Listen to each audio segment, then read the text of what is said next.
दोस्तों, हमारा देश भारत रत्नों की जननी है। यहाँ ऐसे ऐसे देश रत्नों ने जन्म लिया जिन्होंने पूरे भारत को अपना परिवार माना। वे अपने लिए कभी नहीं जिया, हमेशा देशवासियों के लिए जिया। उन्हीं में से एक देश रत्न है भारत के प्रथम राष्ट्रपति डॉक्टर राजेंद्र प्रसाद। डॉक्टर राजेंद्र प्रसाद का जन्म 3 दिसंबर 1884 को बिहार के छपरा जिले में हुआ था। उनका बचपन और प्रारंभिक शिक्षा काल गांव में ही बीता। प्रारंभिक शिक्षा के बाद उनको छपरा के एक स्कूल में भर्ती करा दिया गया। वहां उन्होंने हिंदी और अंग्रेजी की पढ़ाई शुरू की। राजेंद्र जब लगभग 12 वर्ष के हुए तो उनका विवाह बलिया जिले के दल छपरा नामक गांव की एक कन्या से हो गया। छपरा के स्कूल से मैट्रिक की परीक्षा पास करने के बाद आगे की पढ़ाई के लिए उन्हें कोलकाता के प्रेसिडेंसी कॉलेज में भर्ती करवाया गया, जहां से उन्होंने एफए की परीक्षा प्रथम श्रेणी में उत्तीर्ण की। इस असाधारण सफलता के फलस्वरूप उन्हें 50 रुपये मासिक की छात्रवृत्ति मिलने लगी। एफए की परीक्षा पास करने के बाद राजेंद्र बाबू बीए की परीक्षा की तैयारी में लग गए। बाद में यह परीक्षा भी उन्होंने उच्च श्रेणी में पास की।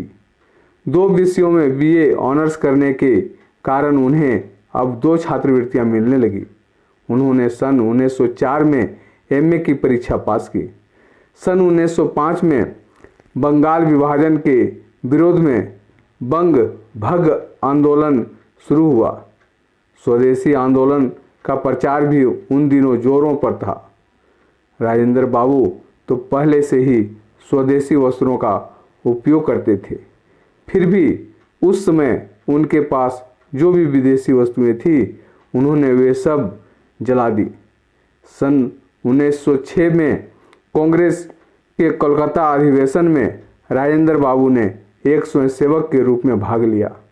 उस अधिवेशन में उन्हें लोकमान्य तिलक, लाला लाजपत राय, गोपाल कृष्ण गोखले और दादा भाई नौरोजी जैसे महान देशभक्तों की भाषण सुनने का अवसर मिला। इससे उनके मन में देशभक्ति की भावना प्रबल हो उठी। गोपाल कृष्ण गोखले के विचारों का राजेंद्र बाबू के मन पर बहुत गहरा असर पड़ा।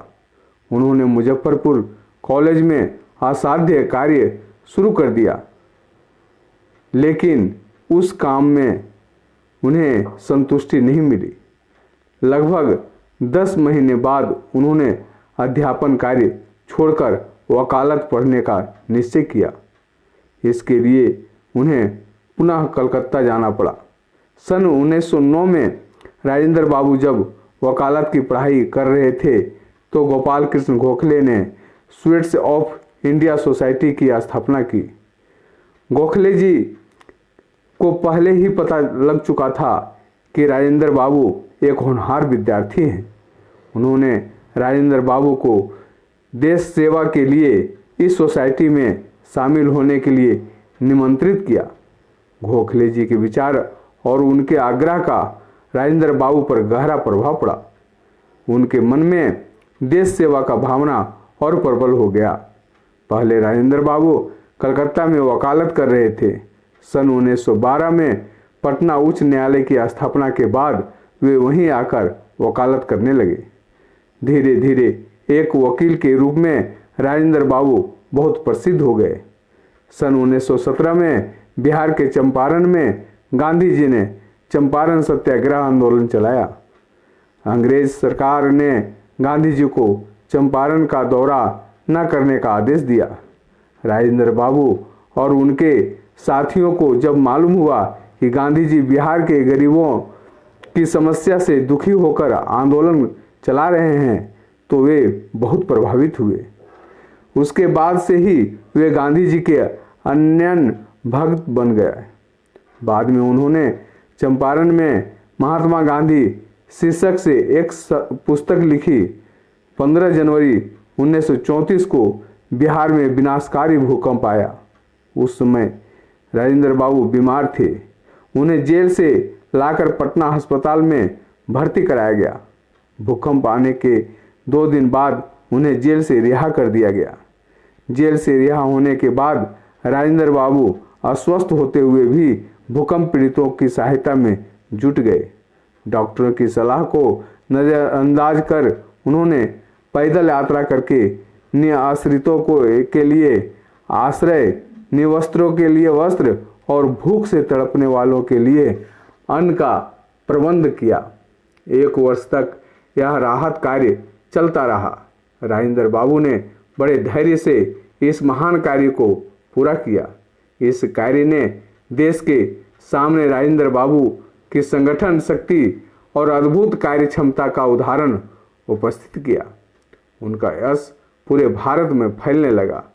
सन 1939 में जब दूसरा विश्व युद्ध शुरू हुआ तो वायरस ने भारतीयों की सलाह लिए बिना भारत के युद्ध में शामिल होने की घोषणा कर दी।